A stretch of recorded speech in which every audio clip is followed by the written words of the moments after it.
안녕하세요. 행정 절차론 강의를 맡은 엄정호 행정사입니다. 이번 시간에는 2022년 행정 절차론 기출문제 풀이를 기반으로 해서 우리가 답안 작성을 어떻게 해야 될지에 대해서 강의를 하도록 하겠습니다. 우리 알고 계시겠지만 절차론의 대부분의 내용은 법 조문을 기반으로 해서 문제가 나오기 때문에 우리가 답안 작성 요령에 대해서 크게 생각하지 않는 분들이 있어요. 그렇지만 우리가 지금 작성하는 답안은 어디까지나 분명한 법학적 답안이어야 됩니다. 법학에 대한 우리가 답안을 작성하는 거기 때문에 기본적으로 내용을 알고 나서, 형식을 알고 나서 거기에 어떤 내용을 적을 것인가 하는 것과 형식 자체를 아예 모르고서 내용만 그냥 잘 쓰면 되지라고 하는 거는 분명히 답안의 퀄리티에 차이가 있을 수 있어요. 그래가지고 제가 이거를 말씀드리는 거다라고 생각하시면 되겠습니다. 자, 내용 한번 나가보도록 하죠. 기출문제 2022년 기출문제가 되겠습니다. 아마도 대부분의 내용은 여러분들이 이미 많이 알고 있는 내용이라고 보여져요. 그래가지고 문제 1번 하면은 내용 쭉 나와 있죠. 이거는 이제 여러분들이 한번 읽어보시면 되고 저는 이제 답안 작성 위주로 해서 나가도록 하겠습니다. 자, 문제를 읽을 때는 여러분들 각자의 방법이 있으실 거예요. 그렇지만 저 같은 경우 또는 많은 합격하신 분들이 먼저 어디로 가느냐? 물음으로 갑니다. 그래가지고 무엇을 묻고 있느냐를 먼저 파악을 하는 거예요. 그 다음에 지문을 먼저 봅니다. 특히나 사례형 지문이라고 하죠. 우리가 이렇게 길게 나오는 사례형 지문 같은 경우에는 내용이 길기 때문에 내가 무엇을 찾으려 하는지를 모르고 지문을 읽다 보면은 그냥 읽는 거예요. 그리고 나서 문제 보고 이걸 찾아야 되네 하고 어떻게 된다? 다시 올라가 버려요. 그렇기 때문에 기본적으로 내용을 보시면서 어떤 내용을 내가 찾아야 되는구나 라는 거를 먼저 아래 물음을 보고서 파악하시고 가시면 되겠습니다. 자, 그래가지고 물음 1번 하면은 위 시정명령의 위법 여부를 설명하시오 라고 나와 있네요. 그러면은 우리가 그러면은 위에 어떤 내용인지는 몰라도 지금 시정명령이란 게 나왔을 거고 그 시정명령에 아마도 우리가 지금 행정 절차론 하니까 행정 절차적인 문제가 나오지 않았을까라고 생각하시면 될 것 같습니다. 자, 그 다음에 물음 2도 한번 체크해 보고 가도록 하죠. 물음 2 같은 경우에는 폐쇄 명령의 위법 여부. 그러면은 첫 번째는 시정 명령, 그 다음에 두 번째는 폐쇄 명령을 우리가 한번 여기서 어떻게 지금 이루어졌는지 그 절차를 한번 체크하시면 될 것 같아요. 굳이 다 읽진 않겠습니다. 쭉 한번 그냥 보고 갈게요. 영위하고 있는 자로 해서 값 한번 체크해 주시면 되는 거고. 죄송합니다. 너무 세게 했네요.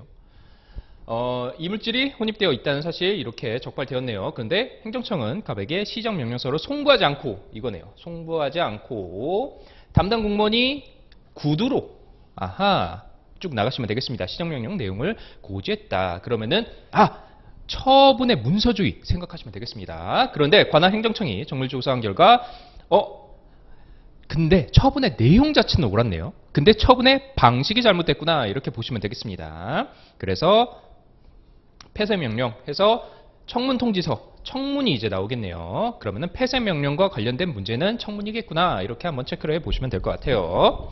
그런데 5일 전 도달했다. 5일 전 아니죠. 5일 전 아니에요. 그러면은 청문회 날짜에 대한 문제가 두 번째 문제구나. 이거 한번 체크하고 가시면 되겠습니다. 이 정도만 체크하고 갈게요. 우리가 지금 내용적으로는 크게 볼 게 아니니까. 자, 그래서 1번부터 한번 보도록 하죠.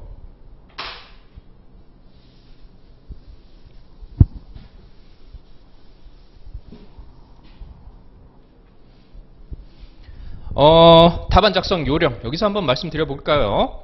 이미 다 여러분들이 알고 계시겠지만 왜? 지금이 8월이에요. 7월이죠. 7월 말이죠.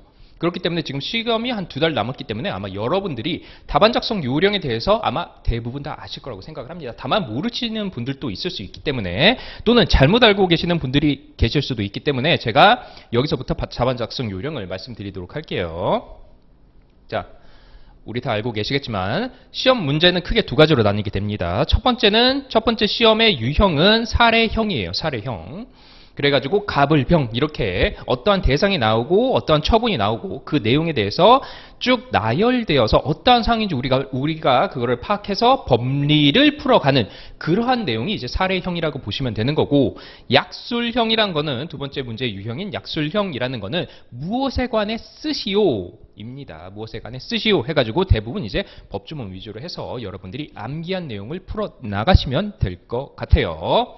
자, 사례형 같은 경우에는 답안을 어떻게 작성하느냐 알고 계시는 분은 다시 한번 확인한다 라고 생각하시면 되고, 모르시는 분들은 지금 시작하는구나 라고 생각하시면 되겠습니다. 자, 첫 번째 논점이라고 하죠. 빨간색으로 적어볼까요? 노란색으로 적어보겠습니다.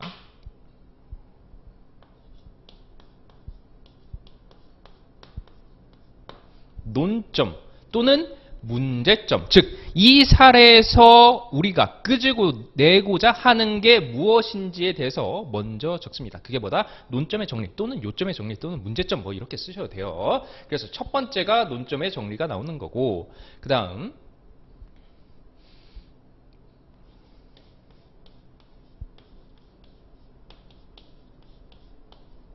법조항이 나옵니다. 법조항. 법조항은 너무 기본이에요. 언제나 말씀드리지만 법적인 법학의 답안지를 작성할 때 근거가 있어야 됩니다. 근거. 자, 법조항이라 쓰지 말까요? 이 앞에다가 다시 한번 써볼게요. 근거가 나옵니다. 근거. 자, 무슨 얘기냐? 문제점 지금 제시를 한 거예요. 지금 질문이 이거구나 라고 논점에서 제시를 한 다음에 근거, 즉 결론을 내기 위한 근거를 쓰는 겁니다. 그래서 근거가 나오고 그 다음 뭐가 나오느냐? 결론이 나와요. 사안의 해결 또는 결론. 결이 나온다. 결론 또는 사안의 해결 이렇게 생각하시면 될 것 같아요. 근데 그러면은 중요한 게 뭐다? 근거에서 무슨 근거를 댈 거냐 해가지고 제일 많이 당연히 쓰는 게 아까 적어드렸던 법조항입니다. 문제가 이러합니다. 그렇기 때문에 저는 여기에 근거를 해서 이렇게 결론을 내렸어요. 이렇게 답안지를 쓰셔야 되는 거예요. 크게 이렇게 세 단계로 나누는 겁니다. 사안 같은 경우에 그 근거 제일 중요한 게 뭐다? 법조항이다. 이렇게 생각하시면 됩니다. 그래서 법조항에서 이렇게 썼기 때문에 그래서 우리가 법조항을 암기를 하는 거예요. 근거가 이러했기 때문에 결론이 이렇게 나왔습니다. 라고 하기 위해서. 두 번째는 뭐다? 판례입니다. 판례. 그래서 판례가 있는 경우도 있고 없는 경우도 있어요. 근데 대부분의 사례형 문제 같은 경우에는 판례가 하나 정도는 낄 수 있습니다. 굉장히 중요하다. 이 판례 역시 중요하다라고 생각하시면 돼요. 그 다음에 세 번째는 학설. 학설 이렇게 보시면 되겠습니다. 그래서 우리 절차론에서 대표적인 학설이 있죠. 절차만 위법할 경우, 내용은 위법하지 않는데 절차만 위법할 경우에는 그거는 위법한 처분이야 아니야 라는 물음에 대한 학설들이 있습니다.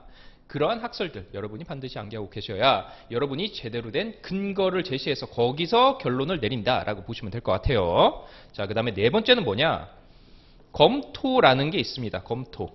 자, 이게 뭐냐면 이 근거 네 가지가 사실상 우리가 이제 흔히 말해서 공부를 하는, 암기를 하는 내용들인데, 자, 첫 번째 법조항이 왜 근거냐라고 하면은 우리는 성문법 국가이기 때문에 당연히 법에 써져 있는 내용을 근거로 한다라고 생각하시면 돼요. 그래서 제1수위는 무조건 법조항입니다. 법조항이 없는 법학 답안지는 존재할 수가 없어요. 그렇기 때문에 근거, 여러분들이 논점 찾고 그 다음 내용을 쓸 때 무조건 법조항 쓰신다고 보시면 됩니다. 그 다음에 판례. 기존에 있던 법관들이 내놓은 법리적인 논리라고 생각하시면, 법학적 논리라고 생각하시면 돼요. 어떠한 사례에 대해서 우리는 이것을 기준으로 해서 이렇게 결정했어가 미리 지금 나와 있는 거예요. 그렇기 때문에 우리가 그거를 갖고 온다고 보시면 되겠습니다. 학설은 뭐냐면 법학자들의 아이디어다라고 보시면 되겠습니다. 법학자들의 생각이다라고 보시면 돼요. 그래서 우리가 아마 대학교 다니실 때 논문 한 번씩 써 보셨을 텐데, 논문을 쓸 때는 제 생각은 이러이러합니다. 이 말 잘 안 씁니다. 대부분 어떤 학자의 생각은 이러이러했다. 저 학자의 생각은 이러이러했다 라는 내용들을 따와요. 그래서 결론적으로 내 생각은 하면서 한 줄 씁니다. 그게 뭐다? 그게 검토예요. 항상 우리가 답안지를 쓸 때는 내가 자신이 있던 없던 이거는 이제 두 번째 문제고, 내 생각 자체는 조금 겸손하게 언제나 표현을 해야 됩니다. 교수님들한테는 그래요.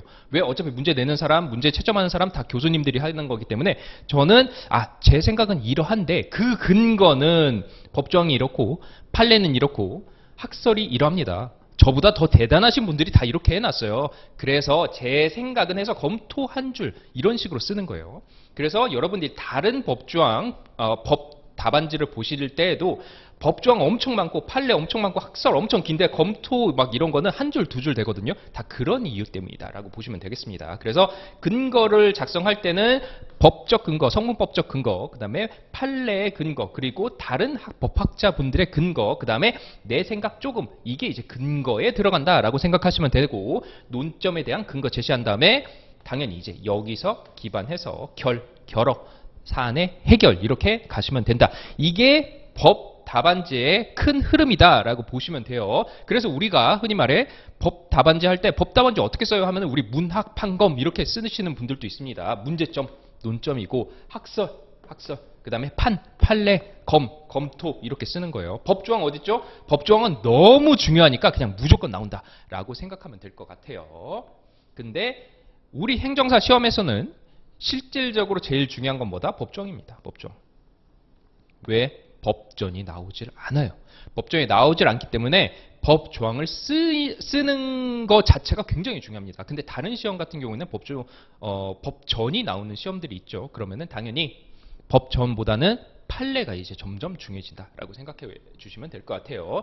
그리고 이제 또 하나 이유는 우리가 시험이 한 시간에 두 개를 봅니다. 두 과목을. 민법이랑 행정절차론을 1교시에 같이 보죠. 그러다 보니까 시험 시간이 조금 부족해요. 그러다 보니 사안에 따라서 법조항, 판례, 학설 이런 거 다 못 씁니다. 시간이 없다 보니까. 그러면은 당연히 중요한 거 먼저 써야 되는 거죠. 그 중요한 게 뭐다? 법조항이다. 제일 중요한 건 뭐다? 법조항이다. 이렇게 생각하시면 돼요. 이렇게 생각하시면 되고 그 다음 이제 판례, 그 다음 학설 이렇게 생각하시면 되겠습니다. 검토는 여러분들 시간이 있으면 쓰시고 시간 없으면 안 쓰셔도 돼요. 이건. 그래서 총 4개의 근거 여러분들이 잘 알고 가시면 되는 거고, 그래서 우리가 법조항 암기하는구나 라고 생각하시면 될 것 같아요. 자, 그래서 처음으로 이제 논점을 그러면은 적는 게 되겠는데, 논점 적는 거를 여러분들 중에서 어려워하시는 분들이 종종 있습니다. 그래서 간단히 말씀드릴게요. 논점 적을 때는 뭘 적어야 되냐면 그러시는 분들이 있어요. 이거는 다른 시험도 다 마찬가지인데 앞에 나와 있는 내용을 그대로 다 그냥 갖고 오시는 분들이 있습니다. 갑이 뭐 했다, 을이 뭐 했다, 병이 뭐 했다, 그 다음에 마지막에 뭐 쓰냐면은 문제를 그냥 써버려요. 그렇게 하시면 논점 적는 거 아닙니다. 그거는 논점의 정리가 아니에요. 그래서 제가 이제 임의적으로 갖고 왔는데, 이제 갑이 관할 간첨으로부터 시정서가 시정 명령서가 아닌 뭐가 문제였다? 구두다. 원래는 문서로 해야 되는데 구두로 지금 왔다. 그래서 고지했다. 이 상황만 딱 한 줄 제시해 주는 거예요. 이게 이제 논점의 정리라고 보시면 되겠습니다. 논점의 정리에서는 우선 먼저 상황 한 줄 이렇게 제시해 주시고, 그 다음 그래서 내가 지금 근거로 뭘 갖고 올 건지 이걸 이제 쓰는 거예요. 근거를 쓰는 겁니다. 근거 뭐다?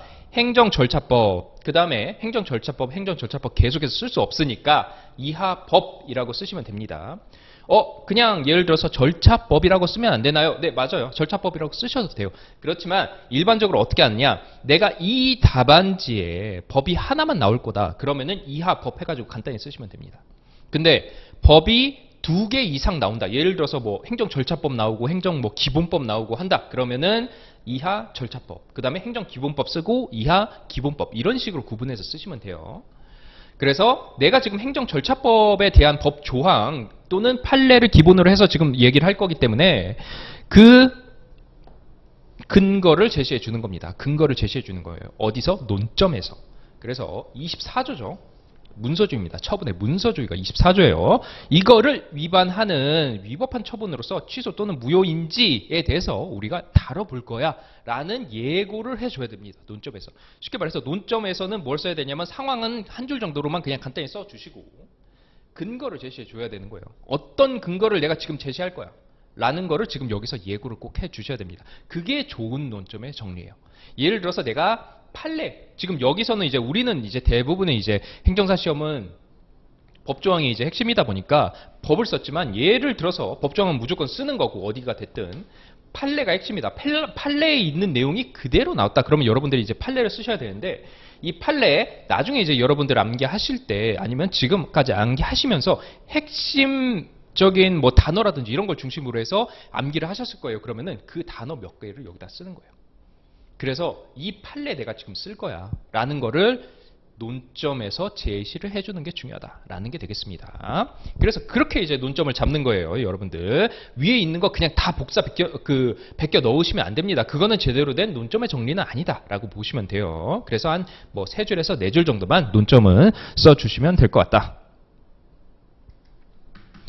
자, 그 다음에 이제 그 본문 내용, 즉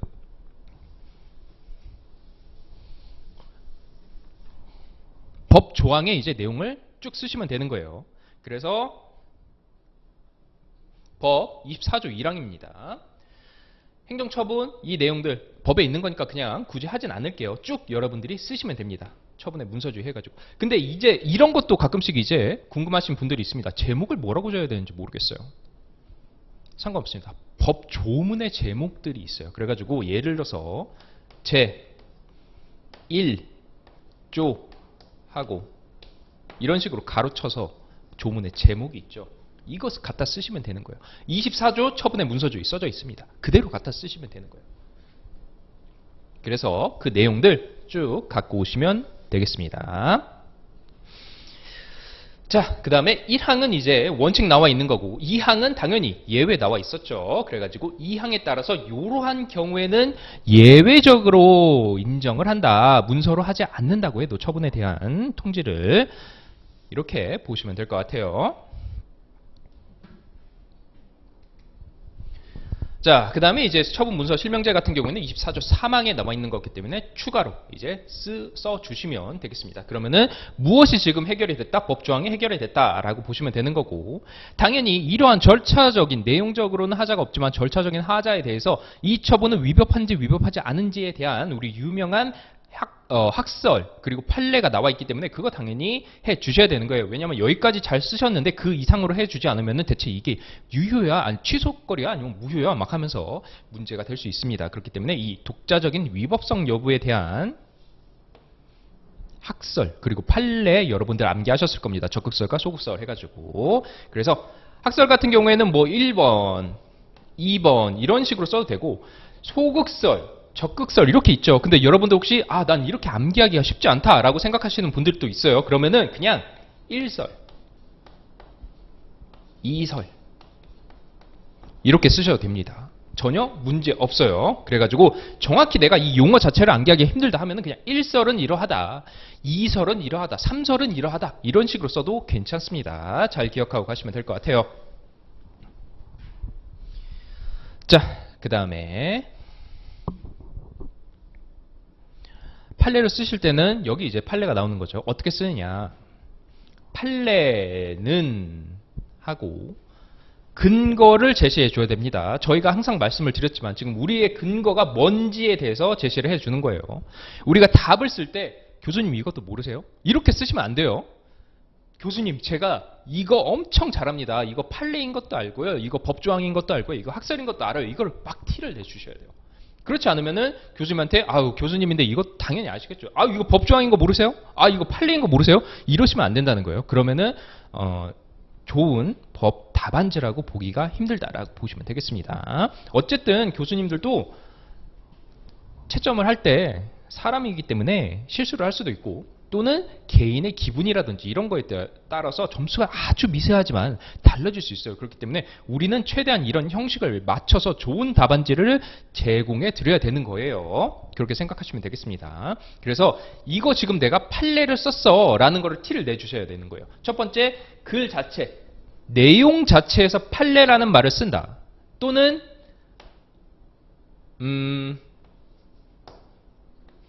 제목에 그냥 판례 이렇게 쓰셔도 돼요.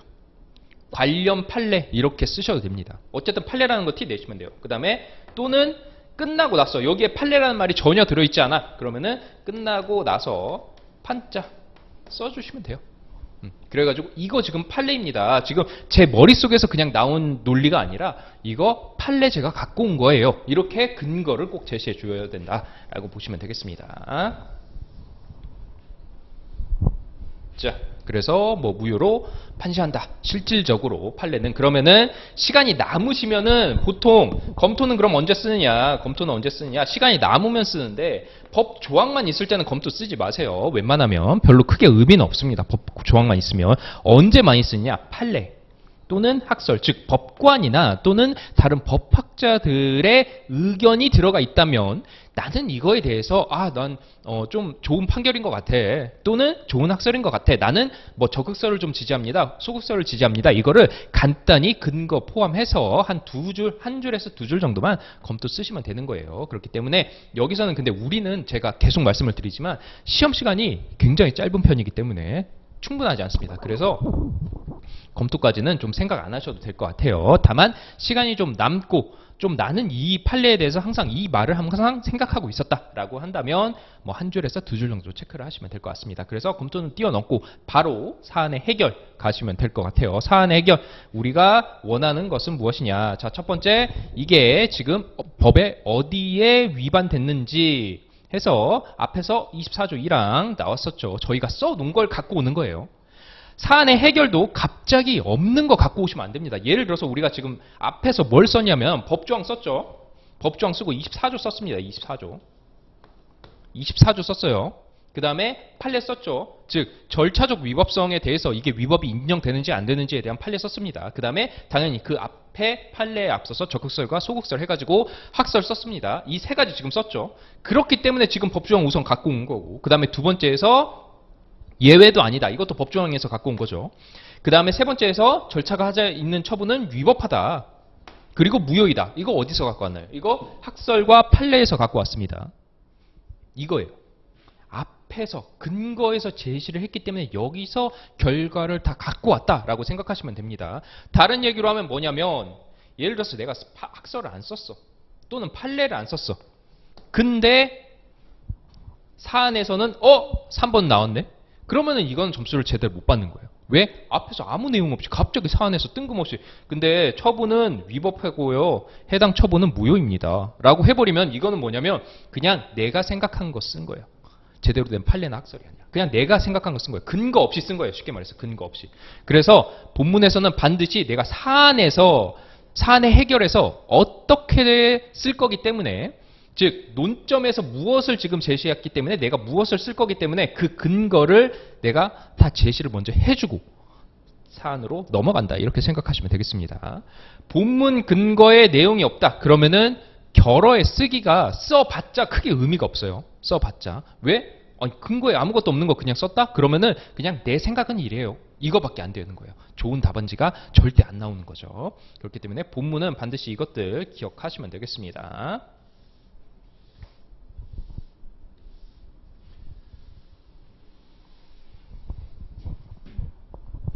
자, 그 다음 내용도 똑같아요. 폐쇄명령의 위법성 해서 이게 이제 두 번째 문제였죠. 1-2문이었죠. 1-2문. 이번에는 한번 문제 제목부터 한번 보고 갈까요? 자, 문제 1-2라고 지금 써져 있습니다. 당연히 가로치고 쓰시는 건 다 아실 테고 이 뒤에 제가 계속해서 이거 제목은 저는 제목 항상 써요. 지금 이 문제의 제목, 토픽이 무엇인지, 주제가 무엇인지 저는 항상 씁니다. 문제에서 갖고 오시면 돼요. 문제에서 핵심적인 뭐 단어라든지 질문이라든지 이런 거 갖고 오시면 되는데 혹시 내가 잘 모르겠다.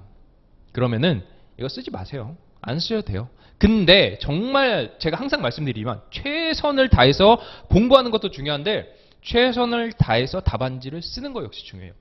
답안지가 그럴듯해야지 내가 공부를 한 게 잘 표출이 된다. 이렇게 생각하시면 됩니다. 우리 그렇게 생각하시면 안 돼요. 내가 열심히 하면은 남들이 알아서 알아봐 주겠지. 이렇게 생각하시면 안 됩니다. 내가 열심히 한 거를 열심히 티를 내야 답안을 채점하시는 분들이 알아봐 주는 거예요. 내가 열심히 했으니까 알아서 내가 답안 쓰면은 우리 채점자분들이 알아줄 거야. 이렇게 생각하시면 절대 안 돼요. 그렇기 때문에 웬만하면 제가 제목도 써시라, 뭐 논점 같은 거 잘 잡으시라, 뭐 이런 거 계속 말씀드리는 이유가 뭐냐면 티를 내야 되는 거예요. 공부를 내가 열심히 했으면 계속 티를 내셔야 되는 거예요. 티 내는 것도 열심히 하셔야 되는 거예요. 답안 딱 끝나는 그때까지, 맨 마지막에 이하 여백으로 끝나는 그 순간까지 여러분들이 무언가를 열심히 해야 되는 거고, 그중 한 개가 답안의 형식을 좀 잘 맞춰서 답안을 예쁘게 작성하는 것도 포함이 된다는 겁니다. 그래서 웬만하면 제목 좀 쓰시는 걸 추천드리는데, 이것 때문에 이제 막 고민을 하시는 분들이 있어요. 제목 어떻게 잡지? 하면서 막 5분 동안 제목 막 고민하시고 이러시면 안 됩니다. 그러면 더 이제 안 좋은 게 되기 때문에 내용보다 형식에 더 이제 매몰이 되는 거기 때문에, 이거 예를 들어서 난 진짜 제목 못 잡겠다 하면은 그냥 문제 1-2 그냥 쓰시고 그냥 가로 닫고 끝내버리시면 돼요. 그런데 웬만하면은, 그렇기 때문에 이제 연습하실 때 웬만하면 좀 잡는 연습하셔라. 제가 이 말씀 드리는 게 되겠어요. 그 다음에 논점의 정리 그대로 가시면 되겠습니다. 그대로 가시면 되고, 당연히 법 제시해 줘야 되는 거죠. 21조 제시를 해줬다. 이렇게 보시면 되겠습니다. 여기서 또 하나 말씀을 좀 드릴게요.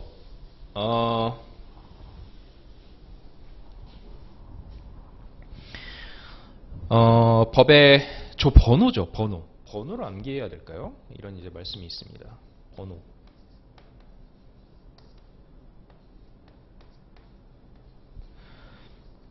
암기 안 하셔도 됩니다. 결론부터 말씀드리면은 암기 안 하셔도 돼요. 근데 이거 역시 암기하시면 좋습니다. 조가 어떻게 구성이 되어 있느냐? 조가 있고 그 아래 뭐가 있냐? 항이 있습니다. 그 아래 뭐가 있느냐? 호가 있어요. 그 아래 목이 있습니다. 그래서 최소한 제가 볼 때는 안 하셔도 됐는데, 이 법 그 조의 번호를 암기를 안 하셔도 되는데, 개인적으로는 저는 그랬어요. 제가 행정절차론 그 성적을 한번 체크를 했는데 나름 괜찮게 나왔더라고요. 거의 70점은 안 나왔는데 이제 60점 후반대로 괜찮게 나왔어요. 근데 저는 기본적으로 모든 과목 답안지를 쓸 때 제가 아는 거면, 모르는 거는 괜히 안 써도 돼요. 아는 거면은 무조건 몇 조인지, 그리고 몇 항인지까지는 썼습니다. 근데 호와 목은 좀 인간적으로 너무 암기하기 힘듭니다. 왜냐하면 우리 법조문 하나 두 개가 아니라 행정절차법만 해도 한 40 몇 개 되는 거고, 그리고 그러한 법들이 엄청 많죠. 8개인가요? 8개?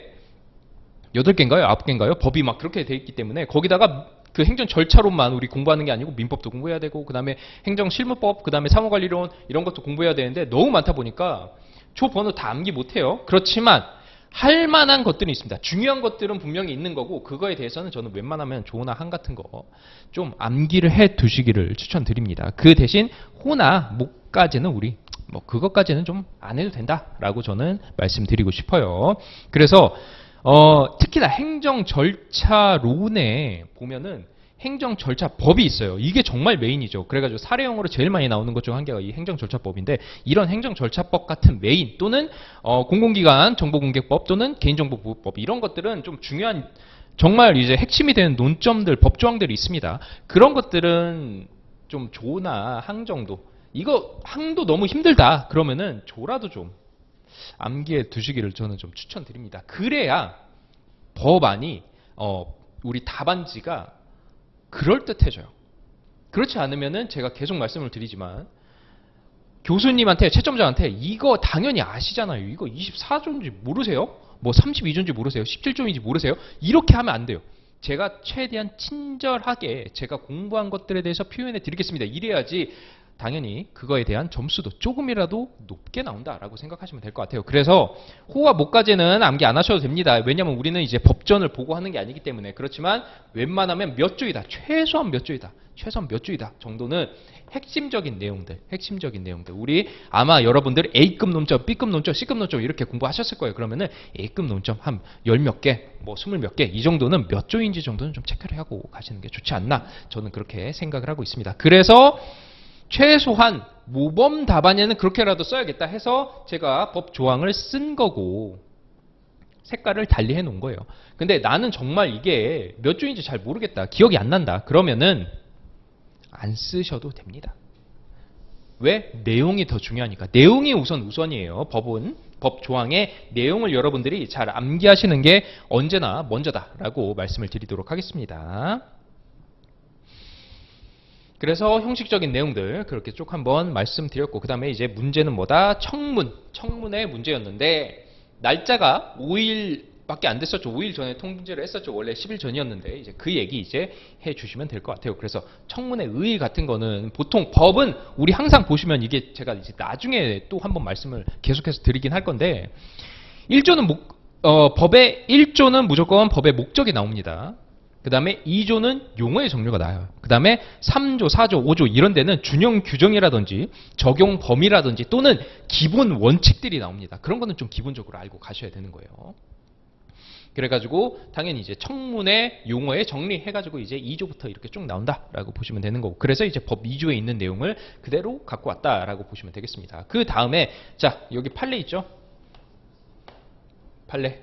그래서 청문 관련된 판례 있으면은 이렇게 쭉 한번 적어 주시면 되는 거고, 그리고 제가 용어 이 답안에 가끔씩 이제 용어의 정의를 쓰는 경우가 있거든요. 그러면은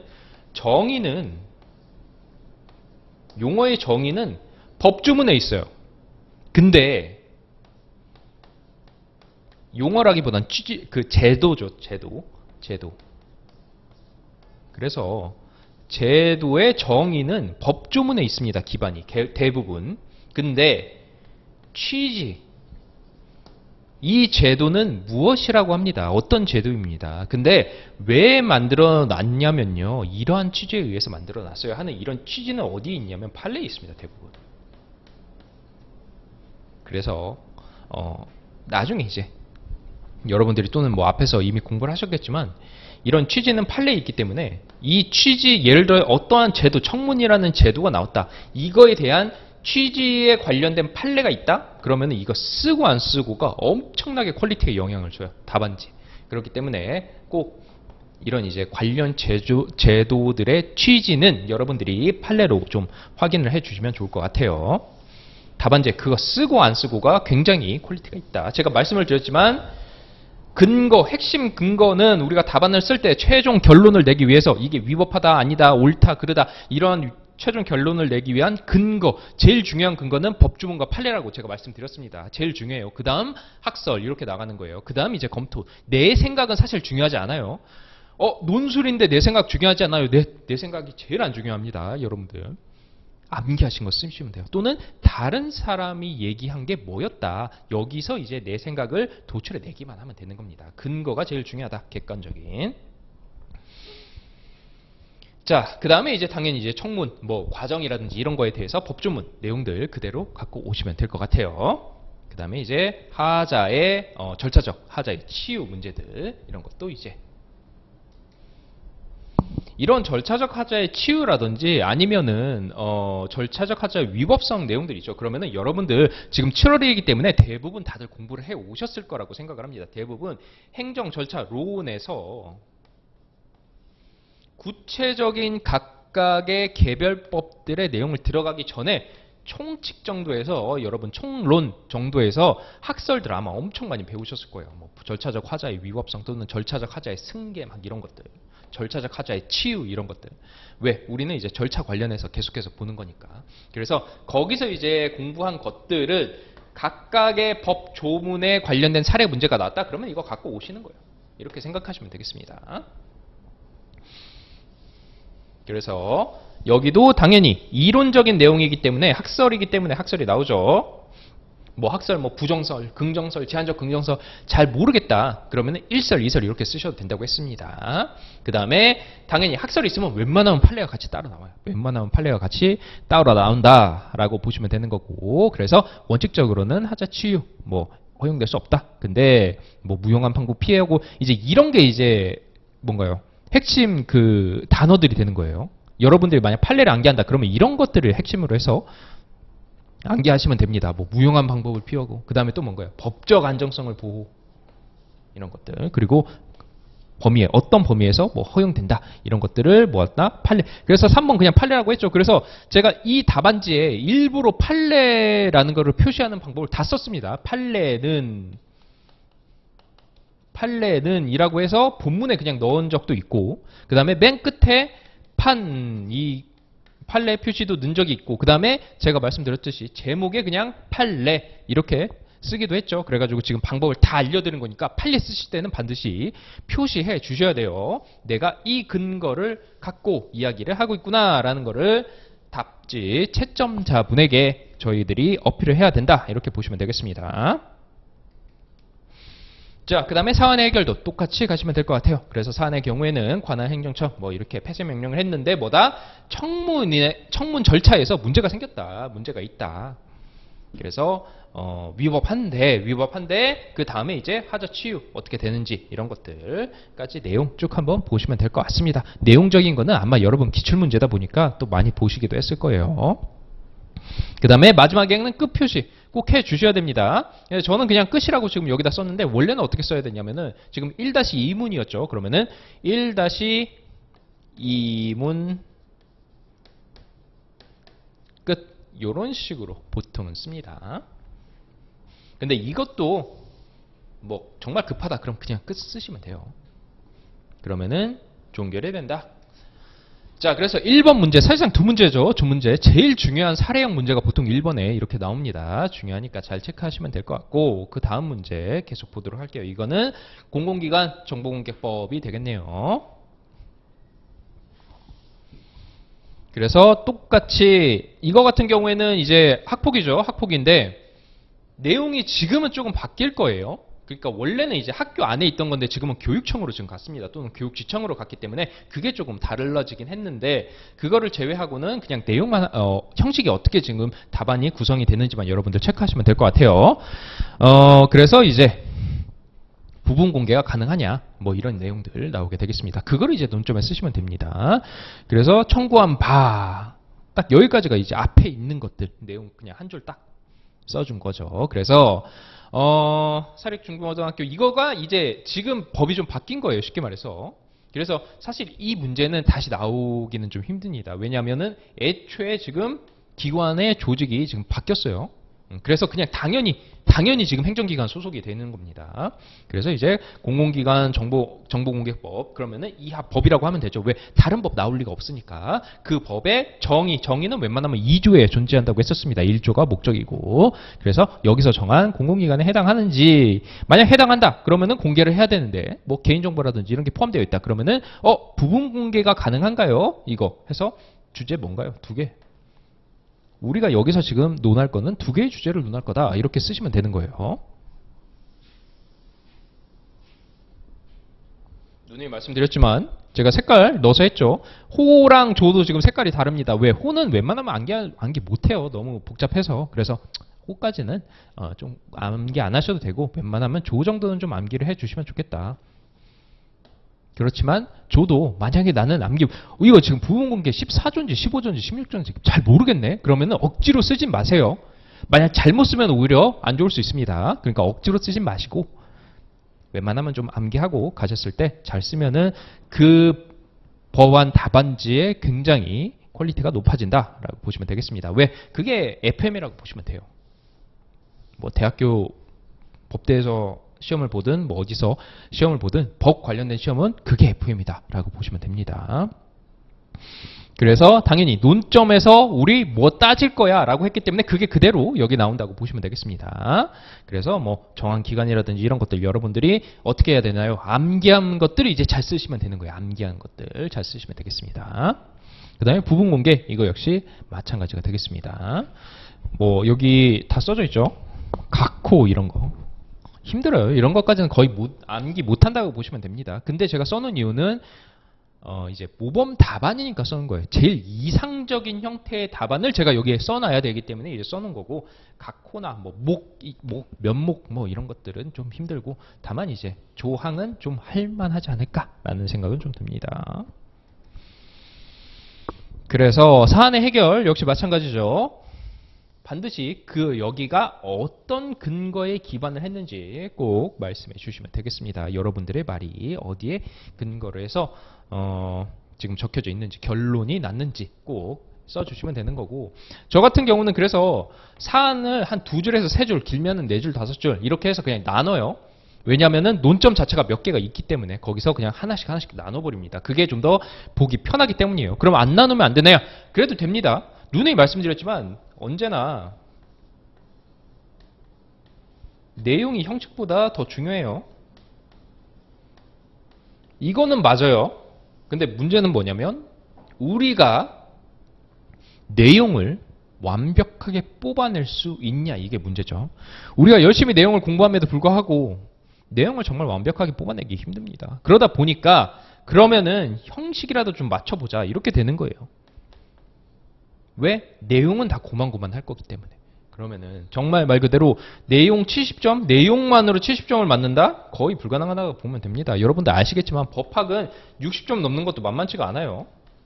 60점만 넘는 것도 만만치가 않습니다. 그래가지고 내용을 아무리 암기를 해도 법 관련돼서 뭐 아마 공부를 하신 분들은 아시겠지만 되게 휘발성이 높은 학문이죠. 그래가지고 아무리 열심히 책을 보고 아무리 몇 회독, 뭐 몇십 회독을 했다 해도 또 시험장에 가시고 또 모의고사 보시고 하면은 또 머릿속이 알쏭달쏭합니다. 그렇기 때문에 60점 넘기 70점 이런 거 거의 못 맞습니다. 저도 한 60 이제 후반때 한 68점인가요? 69점 뭐 그쯤에서 맞았는데 어쨌든 만만치 않아요. 그러면은 한 내가 60점 맞을 점수다 했는데 형식이 꽤나 잘 돼 있어. 꽤나 비슷한 똑같은 얘기 다 썼는데 나는 남들에 비해서 나는 몇 조 몇 항인지도 다 썼어. 그러면은 상당히 점수 한 1, 2점은 분명히 차이가 납니다. 적지 않은 점수예요. 정말 높은 점수예요. 법학 점수 치고는. 그래서 이런 것들 잘 좀 체크하고 가시면 될 것 같아요. 대신 핵심은 내용이고 내용이 기본적으로 돼 있다는 전제 하에서 지금 말씀드리는 겁니다. 여러분들이 아무리 형식만 열심히 공부를 한다고 해도 내용 쓸 게 없으면 안 돼요. 그래서 지금 이미 7월 달이기 때문에 여러분들이 내용적으로는 꽤나 잘 알고 계실 거라고 보고 내용 보다 보면 이 기출문제 내가 봤던 뭐 답안이랑은 좀 다르네, 내가 썼던 답안이랑은 다르네 하면서 이제 느끼시면 되는 거예요. 아 그렇구나, 이렇게 좀 더 쓰면은 좀 더 고득점이 가능하구나, 이런 거 느끼시면서 여러분들이 체크하시면 될 것 같습니다. 자, 3번 문제. 이거는 약술 문제죠. 약술 문제. 그래서 보통 한 문제, 특히나 이제 1번 문제는 무조건 사례로 나온다고 보시면 되는 거고 2번 문제도 거의 사례입니다. 그 다음에 약술, 단문. 단문이라기보다는 약술이죠. 그래가지고 이 약술 같은 경우에는 그냥 여러분들이 법 조문 같은 거를 쭉 나열해 주시기만 하면 되는 거예요. 그래서 그게 이제 3번, 4번 해가지고 보통 2문제가 나오게 되겠습니다. 그래서 조사 기본법 해서 정기조사, 수시조사 이런 것들. 그래서 행정기관의 장은 종이란 그렇네요. 원칙이 나와 있네요. 원칙. 그 다음에 그 예외. 이거 법정에 나와 있죠. 법정 그대로 쓰시면 되는 거예요. 그래서 중복주사 제한 해가지고 나와 있죠.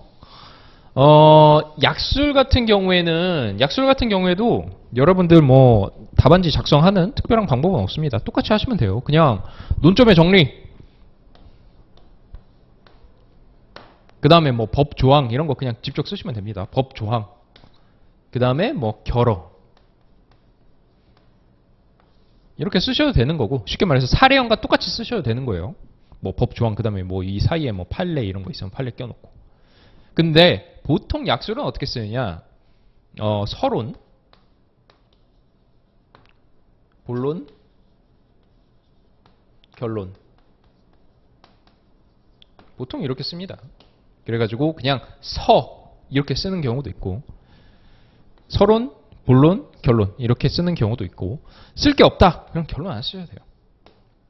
그 다음에 서론, 본론 이것만 쓰셔도 됩니다.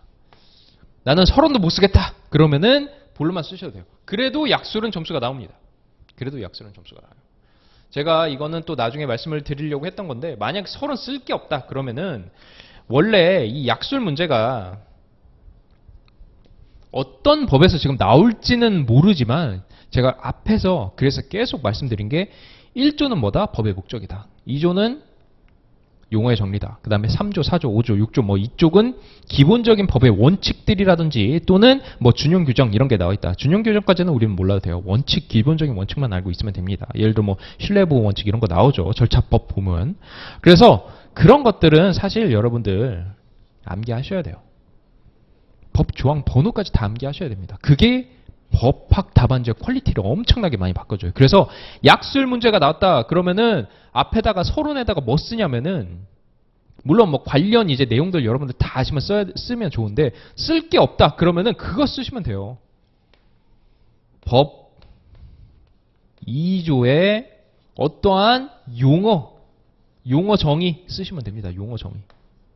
또는 그것도 쓸 게 없다 그러면은 행정조사 기본법의 목적은 뭡니다. 법 1조에 정해져 있어요. 이거 먼저 서론으로 먼저 쓰는 거예요. 그것만 해도 답안지가 훨씬 풍부해 보여요. 왜? 남들은 중복조사 중지 그거 막 쓰고 있거든요.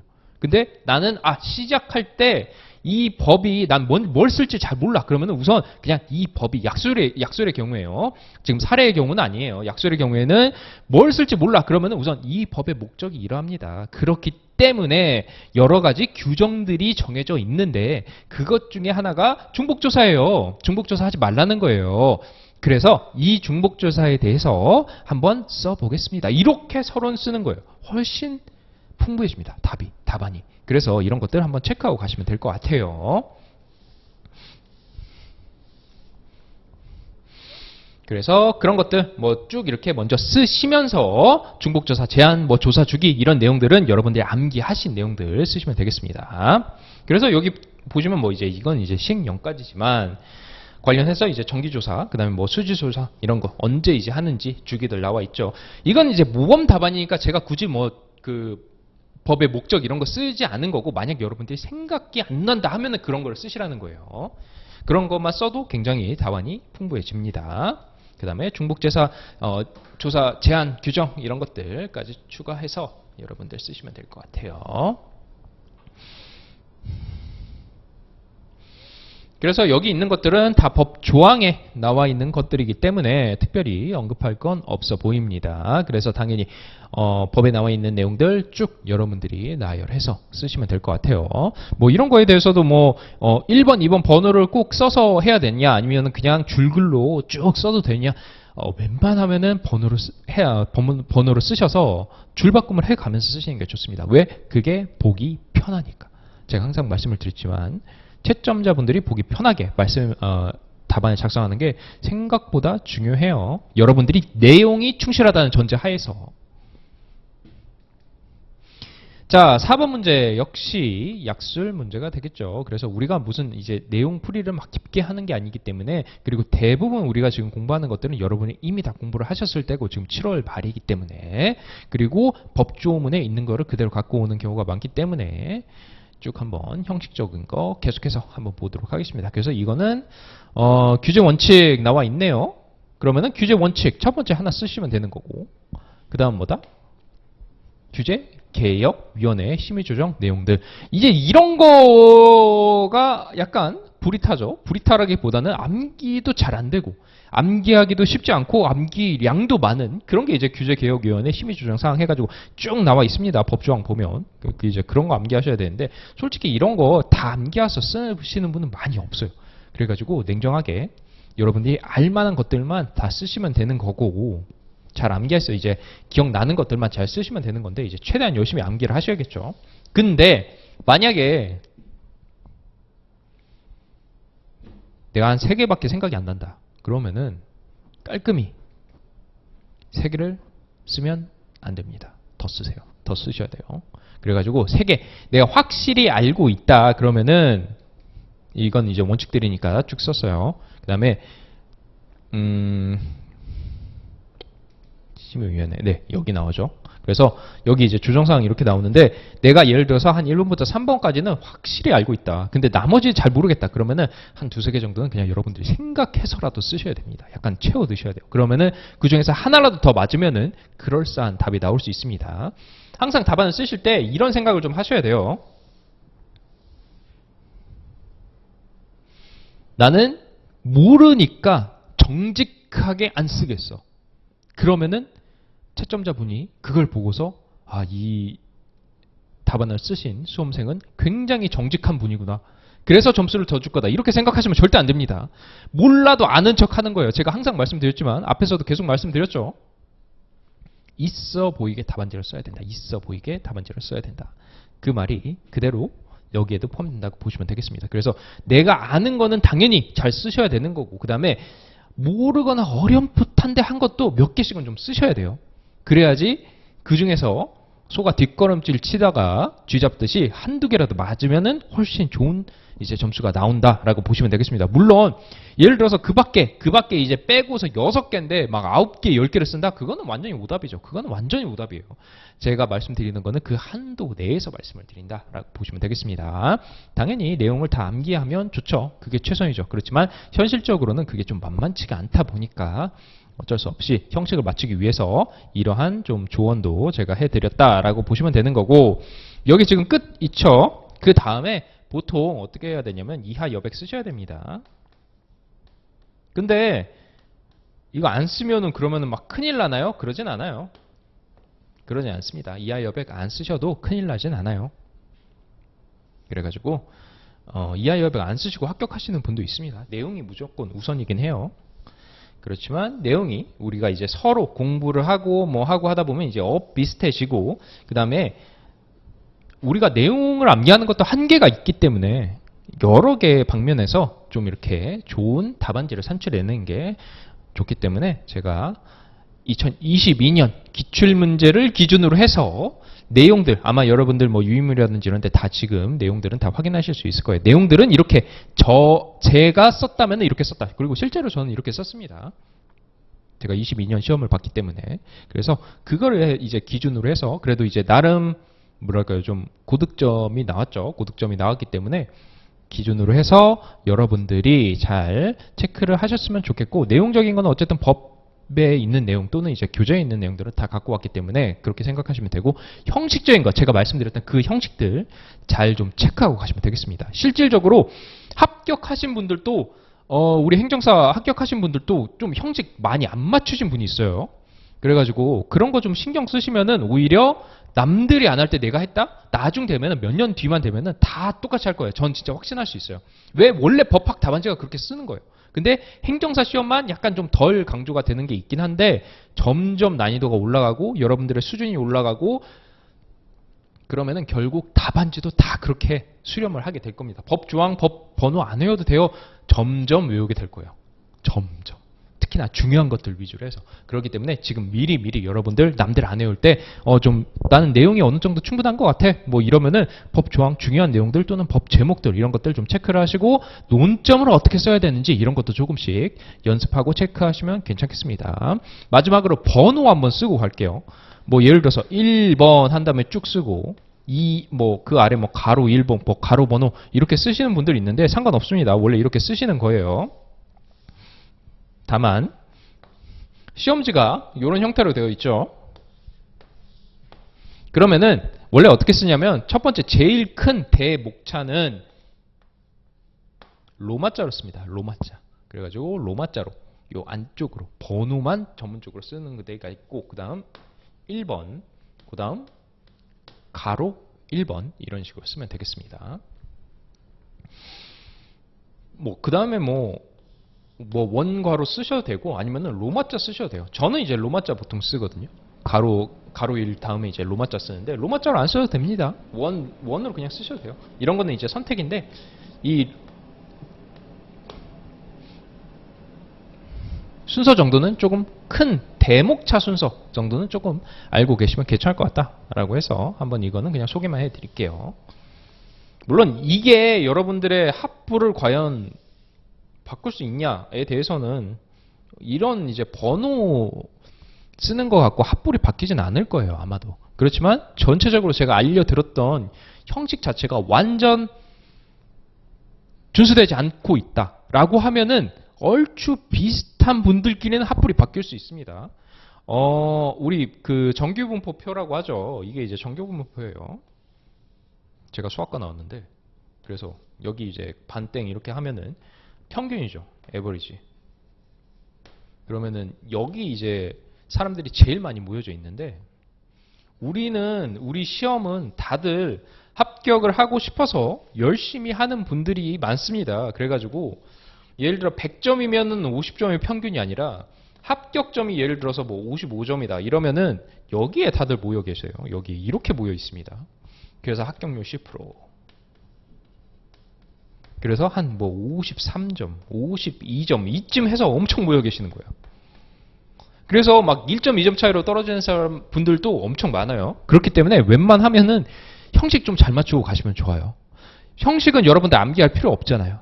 그렇죠? 그렇기 때문에 이 1, 2점, 막 뭐 0점 몇 점 차이로 많이 떨어지시는 분도 많이 있기 때문에 여러분들이 딱 시험 끝나고 나서 아, 내가 좀 그거라도 좀 챙길 걸 이런 생각 아쉽잖아요. 그렇기 때문에 그런 것들 웬만하면 없이 최대한 좋은 답안지를 뽑아내고 나서 후회 없이 좀 나오시고 또 좋은 결과를 받으셨으면 해서 제가 이거를 좀 강의로 해서 여러분들께 말씀드렸습니다. 네. 그러면은 이번 시간은 여기까지 해서 마치도록 하겠습니다. 감사합니다.